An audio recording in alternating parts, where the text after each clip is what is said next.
Shalom, welcome to the Jewish View. My name is Rabbi Nachman Simon with the Chabad House of Delmar, together with my co-host Mark Hornage of Statewide News Service, jbiztechphilly.com, and now columnist for the Jewish Press. Yep, I have a column called Albany Beat, which talks about how the government relates to the Jewish community, or doesn't, as the case may be. And speaking of the state government, and how we have a very special guest with us today, Richard Berkley. Yes. And he's the new executive director, newly appointed for the New York's utility project. Yes. So I always knew PULP, the Public Utility Law Project. This is an initiative of that. Yeah, and let me explain a little bit. We actually did a study end of last year, and it was what we call a brand recognition study. And we found out that among people who were stakeholders or insiders, so energy companies, regulators, folks in the government, people who know what's going on in the energy industry, with tremendous brand recognition for the Public Utility Law Project. But the people who are the ultimate beneficiaries of our mission and our activity didn't know who we were. And so our consultant came in and said, well, you should probably change your name and see if you can find something that people have more recognition around. And so we are trying out on our website New York's Utility Project, an initiative of the Public Utility Law Project. If you ask anyone who's been around this energy business or telecom or water for a long time, you'll find out that they know us as the PULP, or the Public Utility Law Project. Right, so is PULP going away and now you're phasing in New York's utility project, the new name, or how's this? We're still thinking about it. It's something that we're trying to raise our name recognition. And one way was to try and come up with a new name that people were either more in tune with or that, spread around the state more easily. I'm trying to do something a little bit more old-fashioned in back of that too, which is being everywhere. And so we have restarted a program of training people in utility customer rights that we haven't done for some time. Right. And that means, for example, a month ago I was up in Syracuse, training Central New York Legal Services. Last week I was down in New York City working with not-for-profit groups in Central Brooklyn. Over the next couple months I'll be in the Bronx, I'll be in Queens. I actually have a trip hopefully coming up in a couple months to Borough Park, because there's a big problem with affordability down there. Yeah, just what are the rights? I mean, you get electricity or your utilities and you pay it. I mean, maybe I don't know else, like you just pay what is given to you. Here's your bill.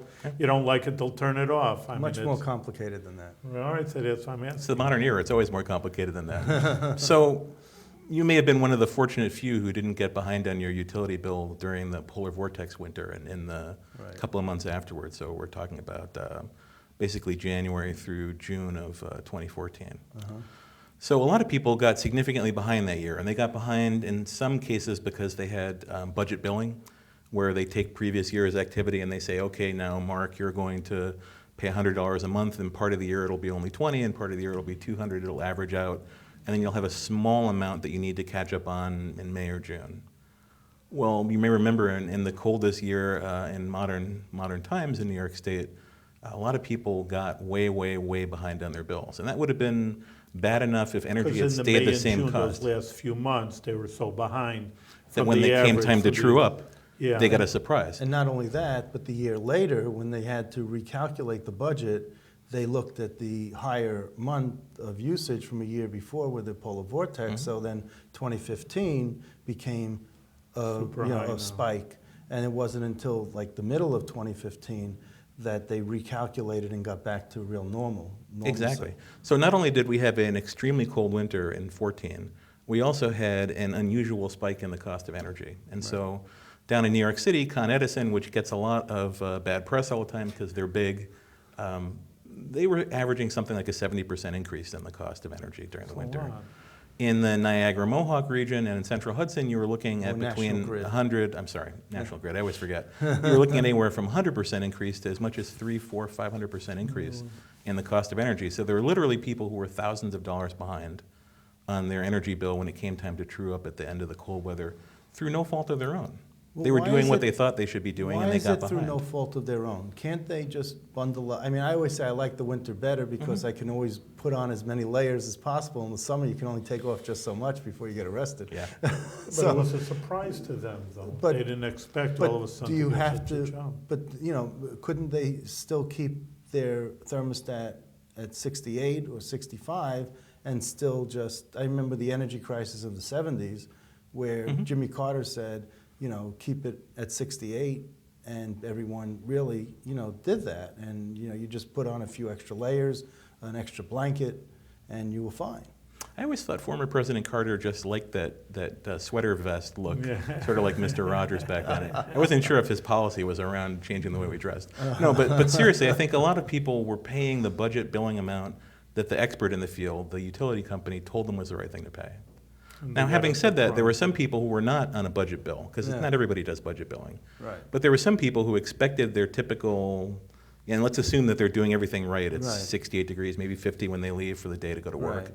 And they were expecting their $200 or $300 energy bill, and it was $1,000. Right. So a huge number of people got behind. And what I mean by huge numbers is something simple like this. Right now, at this point in time, and this is about the same number as it was a year and a half ago, there's more than $800 million in 60 days or older arrearages. So there are people who are 60 days or more behind. That's a $800 million. In the state of New York, you had Con Edison, for example, sends out 8,000 final disconnect notices a month. Wow, that's a lot. And in an average year, there's something like 2.4 million people disconnected on a statewide level. But then there's HEAP. And then they also, if you let your bill go far enough where it's the final disconnect, you can always take this back balance that you have and spread it out like $10 a month over a period of time, and then go on a budget plan, and then you can resolve it just that way. Let me thank you for asking that question, because I would have had to plant it otherwise. So, and this is where the issue of utility consumer rights comes in. So there's something called the Home Energy Fair Practices Act, otherwise known as HEFPA, and that was actually drafted about a little more than 30 years ago by my organization, by the Public Utility Law Project. And what HEFPA is we call it the Utility Consumers Bill of Rights, and it surrounds the energy utility business. So there are a whole bunch of rights that you have when it comes to such things as getting behind on your bills. For example, you have a right to get what's called a deferred payment agreement, which you just brought up. That's right. You have a right to get it in writing.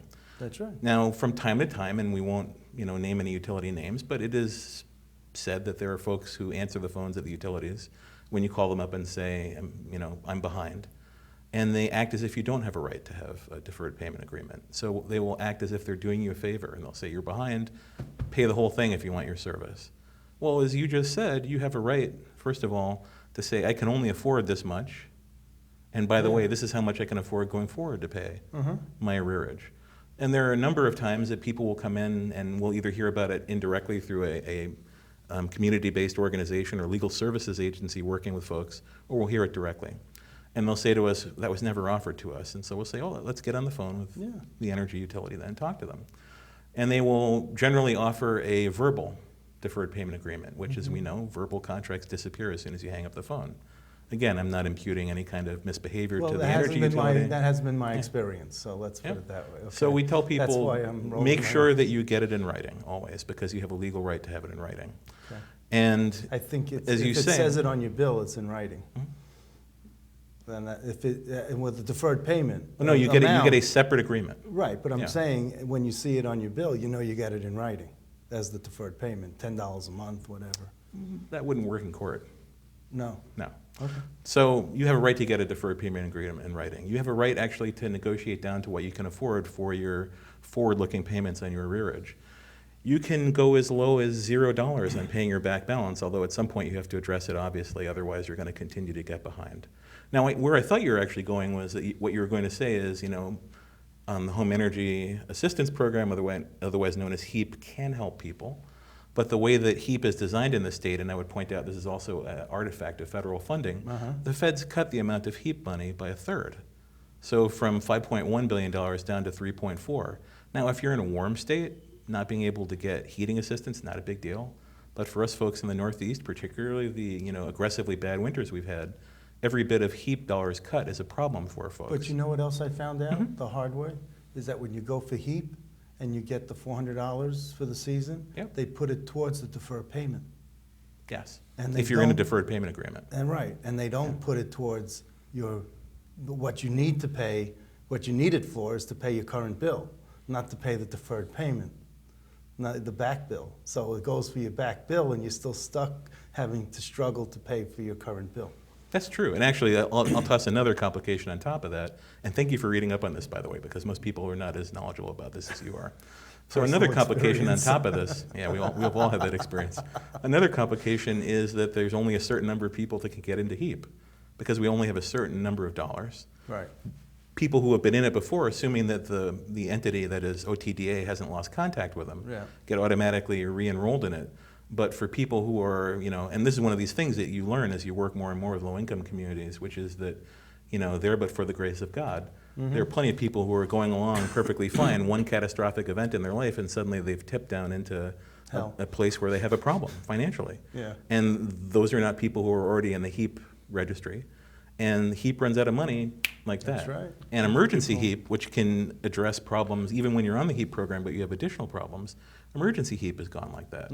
So our approach to this at an advocate level, and you knew I was going to advocate at some point while we were talking, is that we're hope so. asking the federal government to increase funding of HEAP back to what it was 3 years ago, back to $5.1 billion. The president's not running for re-election. What has he got to lose by doing the right thing here? Because there are people all over the northeastern states who are cold. He needs Congress to go along But with the it. president leads and Congress follows, Sometimes. even with a Congress like this. Let me ask you on another, I don't know if this is your office, Yeah. but just going to the most basic, why the rates are so high, compared to other states. I mean, we can address that, why, what New York State compared to other states, surely in the north, because you have more of a heating bill than if you'd be in Florida, of course. But just can anything be done about the high level of utility rates? Or maybe that's not your... Well, no, and actually we get involved, and so we do a bunch of things at the Public Utility Law Project. One of them is we get involved in what are called rate proceedings, which is where the utilities come forward and they say, Governor, people of the state of New York, we're going to increase our bills by this much in the coming year, and this is why. And so the process of creating a new rate is one that involves a great deal of algebra, which is that thing that we were all told we'd never need again after we got out of grade school. Well, if you're in the area of rates and utilities, you do a lot of algebra, actually. So Con Ed will, and let's separate off Con Ed to one side. Con Ed will tell you that they're more expensive, first because they're the most reliable utility in the world. Second, they operate in one of the most... How do you feel? I mean, you're going to Con argue Ed with is that or extremely not? reliable, but could they be more reliable? Yes. Are we willing to pay for it? I don't know. Okay. And you can't. It's hard to blame Con Ed for Superstorm Sandy, for example. That's right. They planned for a 100-year storm. They got a 150-year storm. Right. Now the fact that we get a 100-year storm pretty much years. every year and a half now. We've had 3 of them in the last 5 years. That means Con Ed has to rethink. And in fact, with the help of the governor and his folks, they have been sort of replanning. Con Ed has a lot of miniature outages, and they have a lot of problems from time to time. For example, I was doing this the other day in my mind, so I was saying, let's see, 2003, the whole East Coast was blacked out. 2006, you had the Westchester and Western Queens, Long Island City blackout that was more than 2 weeks long. 2003, it was, depended on where you were, but it was 2 anywhere weeks. from a day to a couple days. Oh. We have had several other, multiple week blackouts. Okay. Superstorm Sandy was a multiple week blackout, for example. Irene was a multiple week blackout. Lee, which was more of a downstate phenomenon than up here, was a multiple week blackout. So by those standards, you would say, well, Con Ed, is maybe not that reliable. And again, if you believe in climate change, which most people in New York do because we felt it here, Right. unlike some other places in the world, then you say, well, Con Ed has to change its business model, and so do the rest of the utilities. And in fact, the Governor's Moreland Commission on Storm Response, which was a couple years ago, Right. that took into account this issue of the fact that utilities have to start changing the way that they do their daily business. Let's loop back to your question about cost. So Con Ed has a lot more expenses than a normal utility, but let's switch to someplace like National Grid, which is a more or less a typical utility. So they have a couple things that change the price in New York. First, there's the cost of doing business here, which is in some respects higher than a lot of other states. Second, we made a choice as a people in our state that we care about the environment, and so we switched from coal, which is very cheap, we switched to natural gas combined cycle turbines for most of our electric. Yeah, it's more expensive. It's much more expensive, but we decided to pay that as a state because we didn't want to be the ones who were wrecking the environment for our children. And all that fracking doesn't cut down the cost of natural gas? Now it does. And so the cost of natural gas now, actually in the last year and a half or so, has slumped down basically to century low records. And so the cost of the fuel for the generation has gotten to be much cheaper. But one of the things we've done in New York, and this is the place where you'll find a lot of people will argue with our position, But one of the things that we've done in New York is that 15 years ago, we deregulated the wholesale production of electrical energy in New York. Yes, I was just going to ask you about that. And so Does it make it easier? the same folks who made such a success, and yes, I'm being sarcastic, of Enron came to our state and convinced our regulators and our governor at the time to go ahead and deregulate the wholesale power market. And you don't think that's a good thing? In the first year, the cost of energy went up 40%. You tell me if that's good or not. And over the long term? Over the long term, with a 1 5-year period, basically, the cost of energy has gone up every year. It tracked the cost of natural gas. Now the trick will be to find out whether, now that gas is at a record low, whether our cost of supply is going to go down Now, in realistic terms. when you were talking about using algebra and the Mm-hmm. rate increases, it takes 11 months for a utility to get a rate increase, to have a determination from the PSC. At least that's been my That's what's supposed to experience. happen, yes. That's So been in my practice, what experience. happens in the state is that we rarely do a full rate proceeding in New York. So a rate proceeding should take 11 months. Right. Basically, the utility comes in, it says, here you go, here's our tariff, which is in writing, right? Mm-hmm. And they toss it on the table in front of the PSC and in front of the stakeholders. They say, this is what we're going to charge, this is why, check our numbers. Right. The PSC immediately freezes the application of that new rate, Mm-hmm. and they open up a rate proceeding, which is designed to take 11 months, during which time the various state entities that are involved, the Department of Public Service, the Attorney General's office used to do this. Including yourself? And including us. Right. We go in there and we take a look and we sift through all the data, we ask questions, and in the end we say, well, National Grid asked for a 10% increase, you're the Department of Public Service, you say they only get a 5% increase, and we look at the numbers, we say, well, maybe 4. And then we sort of fight it out, and then at the end of the 11 months, 6%. you get to some kind of a settlement, and then it's ordered into existence by the Public Service Commission, the commissioners.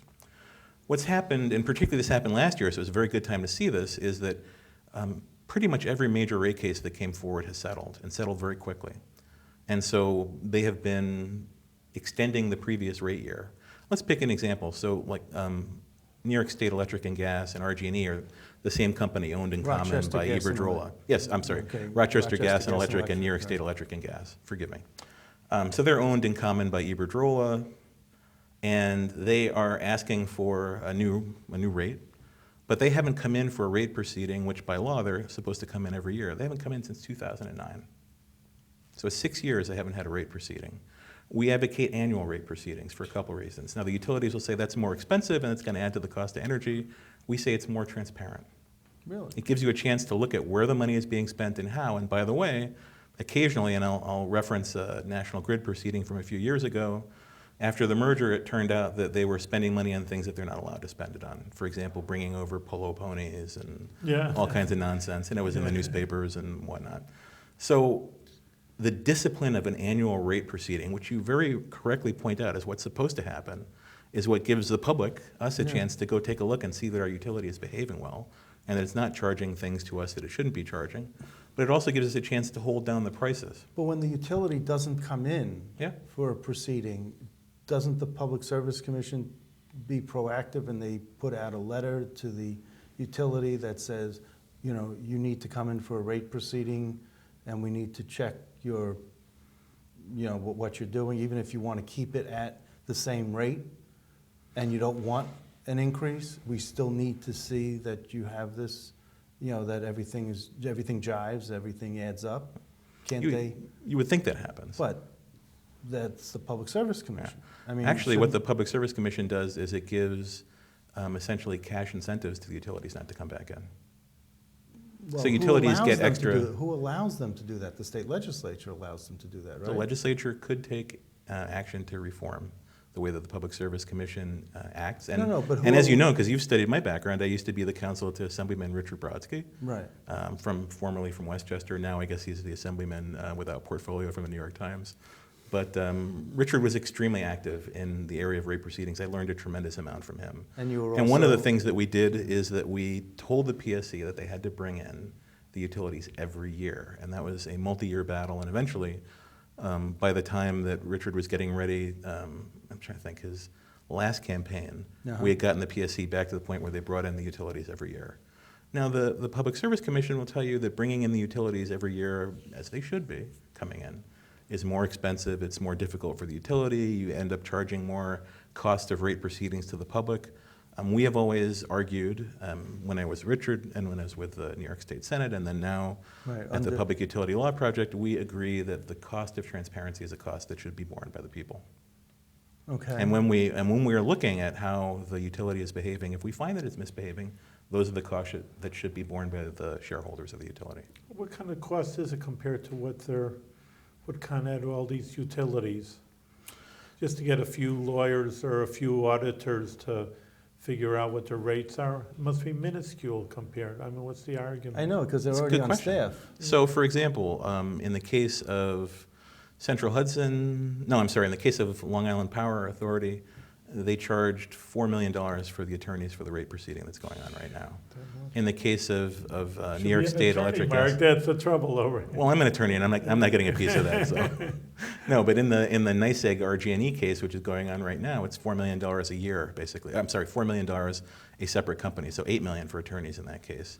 Those costs, if they're found Yeah, to be that's a lot of reasonable, money. Yeah, but are all borne by the ratepayers. Yes, but spread out, that's minuscule in terms of that's pennies when you spread it out over each ratepayer. I mean, it's still pennies. While that is true, I think if you asked any ratepayer in the street, I don't think. how much do you want it to go up? if it's Every penny- time it goes up, they get unhappy. And for good reason. We're too expensive in New York. And I think to come back to your question that opened this all up, and I'm sorry, it was your question, Rabbi, there are a couple things that make New York more expensive. First, it's a very expensive place to do business. Second, we have this interest at a state level and at a level of all of us individuals. We want our power to be cleaner, and we've been willing to pay for it in the past. The third thing is that we allowed a deregulation to occur. New York is the only state where the deregulation was not done with the action of the legislature. It was done by the Public Service Commission, acting on its own. Uh-huh. And that has, and again, this is a personal position, an Right. organizational position, it's raised the cost of our energy a great Okay. deal. I remember the And it's day- taken out of our control. I remember the days when the commissioner, the Public Service Commissioner included two commissioners, Rosemary Pooler and Ann Mead. I don't know if you remember them. No, You're no, too I don't. young for that. Thank you for saying that. But I just wanted to, and they were dogged on, Ann Mead was from Long Island, Mhm. Rosemary Pooler was from Syracuse, and they were dogged on having these utilities come in every year.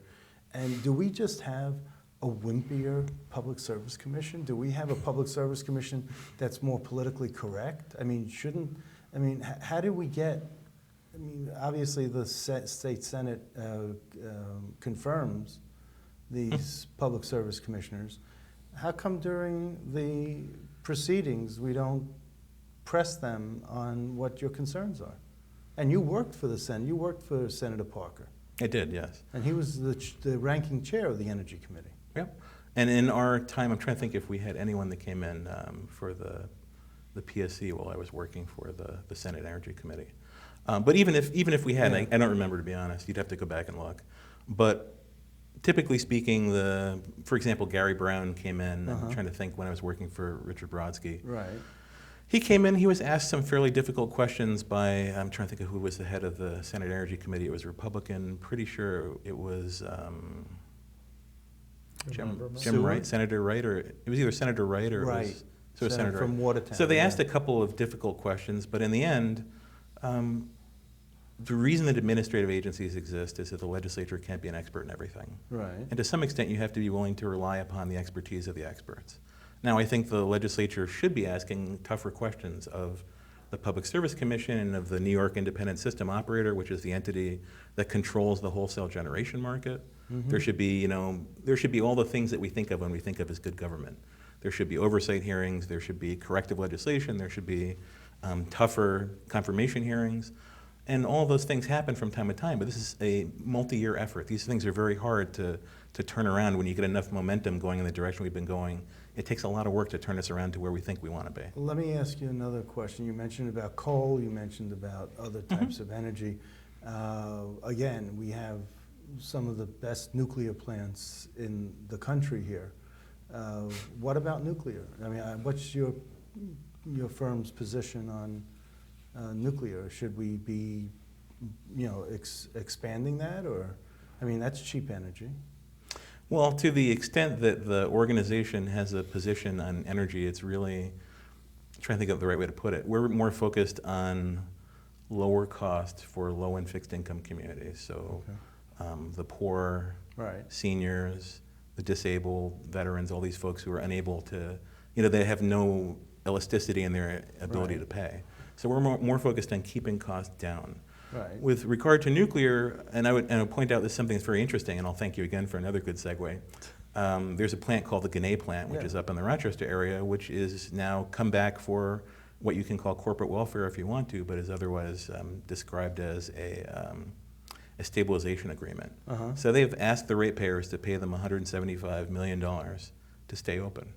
They're Yeah. saying that they're unable to stay open now because the cost of wind coming from the Great Lakes is sufficiently cheap that they're going out of business. Uh-huh. And there are other nuclear plants in the state. Some are opposing that proceeding, some are Right. supporting it because they may be headed in that direction. To some extent, like everything else, we always come back to this idea, and you've probably heard this on the show before, it's location, location, location. Uh-huh. So in the case of Indian Point, which is close to the city, they have a locational-based marginal pricing Right. situation, which means that their electricity is more viable. They're not going out of business anytime soon. Right. And now that all the costs have essentially been paid, they're relatively inexpensive, except where you have to keep fixing things that break and whatnot. And that'll happen. But many people would argue that nuclear is not very inexpensive. Not very inexpensive. Yeah, look at Shoreham. Long Well- Island is still struggling to get out from under Shoreham. There are many other parts of the country where nukes went tremendously over budget. Well, what Now about the- Syracuse? Up in Syracuse, we got 9 Mile, And 9 Mile is producing relatively inexpensive power, although it's in part hard to tell because of the way that the auctions work remember that we have a deregulated wholesale market. So they get paid some number which may or may not be significantly All right. disproportional to what it costs. What about solar? I mean, is there a push to increase solar? There's a tremendous push at the state level to increase solar. We have an organizational problem with the way that solar is being incentivized in the state. So right now, the subsidies for solar, because there are a tremendous number of subsidies, they go primarily to benefit the upper class and the upper middle class. That's what I heard. And so the poor end up paying for that. That's To the extent that the governor has been turning that around, and so the way that his policies are working through NYSERDA, through the PSC, through the Clean Energy Fund and things like that, are turning around the way that this is being subsidized. But still, right now, you have a tax credit, which is of no use to low-income households, but very useful to higher-income households. You have the net metering, which, again, you have to first have. Net metering is selling excess power from the installation on a house at retail price, not at wholesale price or avoided cost price. So that's a subsidy, too. And you have a number of other subsidies from NYSERDA and other parts of the state's energy apparatus. So ask me that question again in a year if we've been able to be successful in getting the subsidies to change so that they actually benefit the poor. What about fracking? I mean, I guess it's a dead issue now, but did you take a position? I mean, they say that if there be New York State, it would bring down rates for natural gas. Well, let me ask you a very simple question, which is, when do you want to invest in bringing a new product to market? At the point when you can sell it for the lowest it's been in 100 years? Or at a part where you want to actually make money? We get all the benefits of low-cost frack gas from Pennsylvania and other states, and we didn't have to screw up our environment to do it. okay. So 2 of our largest cities in the state have above-ground water. Do you really want to take a chance at screwing up New York City's water and Syracuse's water? Of course not. So we really don't need to.